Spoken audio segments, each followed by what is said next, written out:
प्रणाम, नमस्कार, वंदे मातरम। मैं गजेंद्र प्रसाद मधुबनी से आपका भाई, और आज फिर आपसे मिलते हुए बहुत अच्छा लग रहा है। और आज फिर हम सभी पढ़ेंगे क्या, तो आओ चले शिव की ओर। और आज मैं पढ़ रहा हूँ कहाँ से, तो पृष्ठ संख्या 79 पृष्ठ संख्या है, जिसका विषय है गुरु, सदगुरु एवं जगत गुरु। गुरु, सदगुरु और जगत गुरु, ये तीनों जैसे गुरु हुए तो उनका क्या अधिकार क्षेत्र है, सदगुरु का क्या अधिकार क्षेत्र है, और जगत गुरु है तो उनका क्या अधिकार क्षेत्र है। ये साहब श्री की लिखी हुई पुस्तक है, और मैं चाहूँगा कि इस पुस्तक को आप भी अपने पास रखें। है तो बहुत अच्छी बात है, उससे पढ़ें, और नहीं हो तो इसको खरीदें, या किसी भाई के पास है तो ले करके पढ़ें, और पढ़ने का उससे ज़रूर लौटा दें। क्योंकि ऐसा होता है कि हम लोग पुस्तक मांग करके तो ले आते हैं, लेकिन लौटाने में देर कर देते हैं, विलम्ब कर देते हैं या भूल जाते हैं। तो आइए आज हम लोग जानते हैं गुरु, सदगुरु और जगत गुरु में क्या अंतर है, क्या कार्यक्षेत्र है। साहब श्री के कथनानुसार साहब श्री इसको लिखे हैं, और बस वही मैं पढ़ रहा हूँ। ये सारी बातें साहब श्री की हैं। मनुष्य के मन प्राण पर आच्छन्न इस अंधकार को विदीर्ण करने का उत्तरदायित्व वहन करने वाले को गुरु कहा गया है। सामान्यतः गुरु के संबोधन में सदगुरु तथा जगत गुरु का बोध भी समाविष्ट होता है। गुरु को ब्रह्मा, विष्णु और महेश ही नहीं पर ब्रह्म माना गया है। गुरु शिष्य को शिव बनाते हैं, शिव भाव को परमात्म भाव से युक्त करते हैं। शिष्य में शिव का भाव संचरण सुनिश्चित करने के कारण ही कोई गुरु होता है। निर्वाण प्रकरण में कहा गया है कि जो दर्शन, वाणी और स्पर्श से शिष्य में शिव भाव का आवेश जगाते हैं, वो गुरु हैं। एवं सदगुरु मात्र अपनी दया से ही शिष्य को शिव भाव से आवेशित कर देते हैं। यहाँ गुरु और सदगुरु के विषय में बताया गया है। इसे एक बार और हम सभी सुन लें। निर्वाण प्रकरण में कहा गया है कि जो दर्शन, वाणी और स्पर्श से शिष्य में शिव भाव का आवेश जगाते हैं, वो गुरु हैं। एवं सदगुरु मात्र अपनी दया से ही शिष्य को शिव भाव से आवेशित कर देते हैं। एक श्लोक है, दर्शनात् स्पर्शात् शब्दात् कृपया शिष्य देह के जन एतयः समावेशः संभाव्यं स ही देशिकः। यह श्लोक है, पढ़ने में थोड़ी असुविधा हुई होगी, क्षमा चाहता हूँ। इसकी व्याख्या से स्पष्ट होता है कि व्यक्ति स्वभावतः जगत के आवेश में जीता है, और गुरु शिष्य के मन में शिव भाव का आवेश उत्पन्न करते हैं। जगत के आवेश के कारण व्यक्ति का मन जगत का सुख खोजता है, और शिव भाव के आवेश उत्पन्न होते ही वह परमात्मा की तलाश प्रारंभ करने की दिशा में स्वतः चल पड़ता है। गुरु और सदगुरु में अंतर है, फिर से बताया गया है, ध्यानपूर्वक सुने। गुरु और सदगुरु में अंतर है। गुरु शिष्य के कर्ता मन में साधना, जप आदि की विभिन्न विधियों द्वारा शिव भाव का आवेश जगाते हैं। गुरु शिष्य के कर्ता मन में साधना, जप आदि की विभिन्न विधियों द्वारा शिव भाव का आवेश जगाते हैं।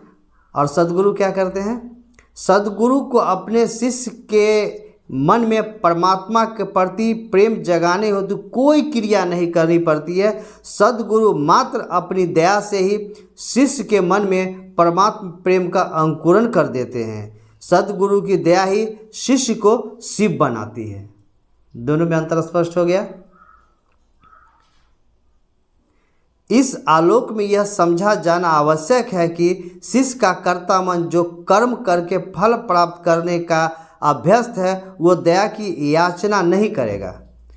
व्यक्ति जब तक अपने सामर्थ्य, अपनी ताकत के प्रयोग के बाद भी असफल नहीं होता है, तब तक वो दूसरों से दया की याचना नहीं करता है।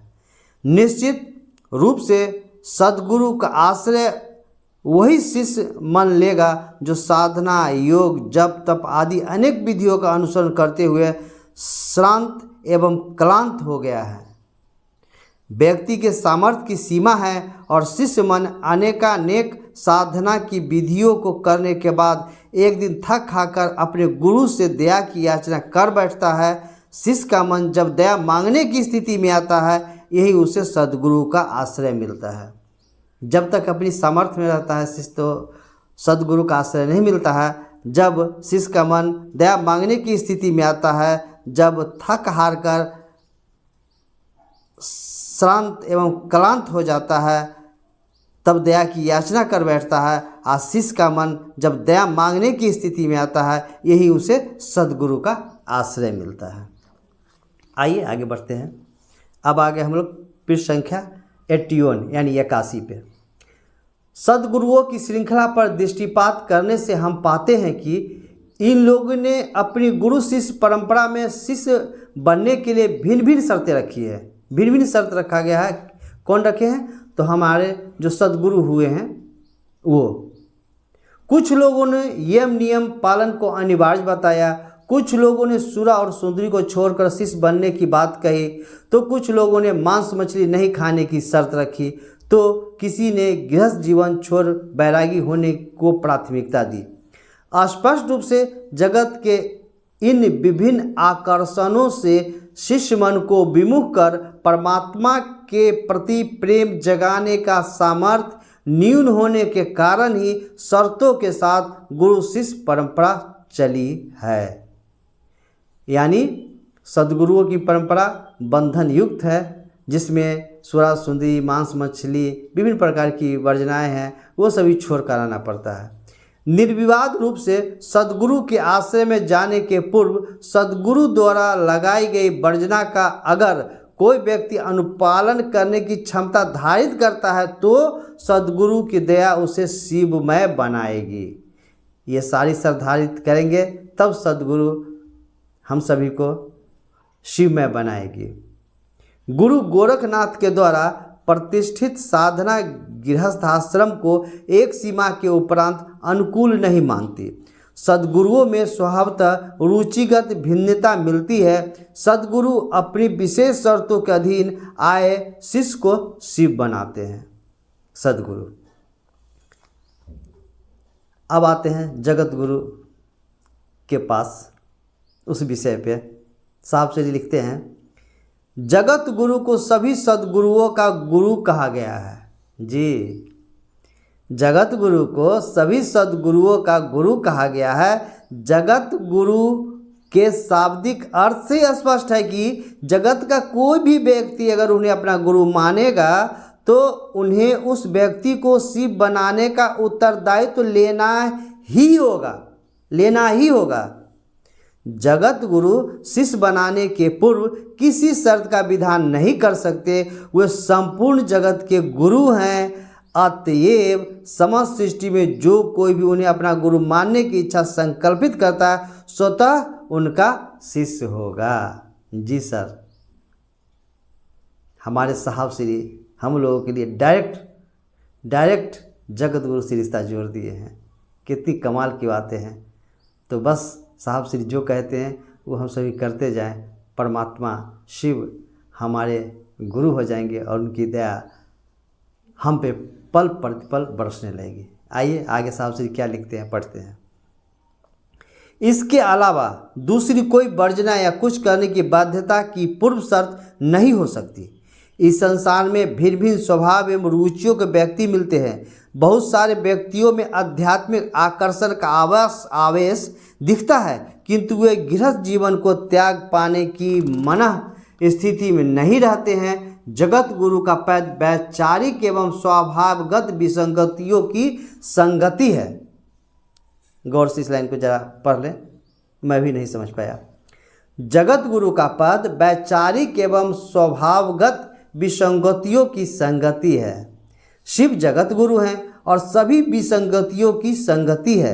जगत गुरु का शिष्य बनने के लिए किसी प्रवृत्ति या मानसिकता को त्याग देने की पूर्व शर्त नहीं होती। संपूर्ण जगत के व्यक्तियों को जगत गुरु को अपना गुरु मानने का अधिकार है। जगत गुरु की भाव सत्ता बिना किसी वर्जना या बाध्यता के उसे शिव के रूप में स्वीकारने की सहजता धारित करती है। जगत गुरु सभी सद्गुरुओं एवं गुरुओं की शक्तियाँ धारित करते हैं। वे गुरु के रूप में शिष्य के कर्ता मन को साधना, जप, तप आदि का अनुसरण कराते हैं। वे सद्गुरु के रूप में साधना पथ के पथिक के श्रांत क्लांत होने पर मात्र अपनी दया से उसे शिव बनाते हैं। व्यक्ति भोग के अधीन जीता है और जगत गुरु स्वयं भोगाधिपति होने के कारण भोगाधीश बनाते हैं तथा परमात्मा भाव से अभिभूत करते हैं।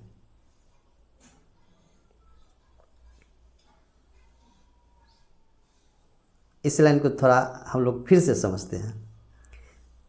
जगत गुरु सभी सद्गुरु एवं गुरुओं की शक्तियां धारित करते हैं। वे गुरु के रूप में शिष्य के कर्ता मन को साधना, जप, तप आदि का अनुसरण कराते हैं। वे सद्गुरु के रूप में साधना पथ के पथिक के श्रांत क्लांत होने पर मात्र अपनी दया से उसे शिव बनाते हैं।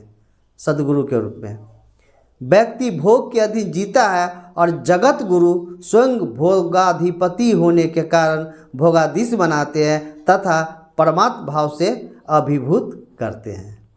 अब तो स्पष्ट हो ही गया होगा। तो इस तरह हम सभी गुरु, सद्गुरु एवं जगत गुरु, ये जो विषय था, इस विषय पे साहब श्री का जो लिखा हुआ विचार है उसे हम लोग पढ़े हैं और मैं भी आपके साथ समझने का प्रयास किया हूँ, समझा हूँ। आपसे भी आग्रह है कि आप भी इस वीडियो को 2-3 बार जरूर देखें, जिससे कि हम सभी को स्पष्ट हो जाए कि गुरु, सद्गुरु और जगत गुरु का अधिकार क्षेत्र क्या है।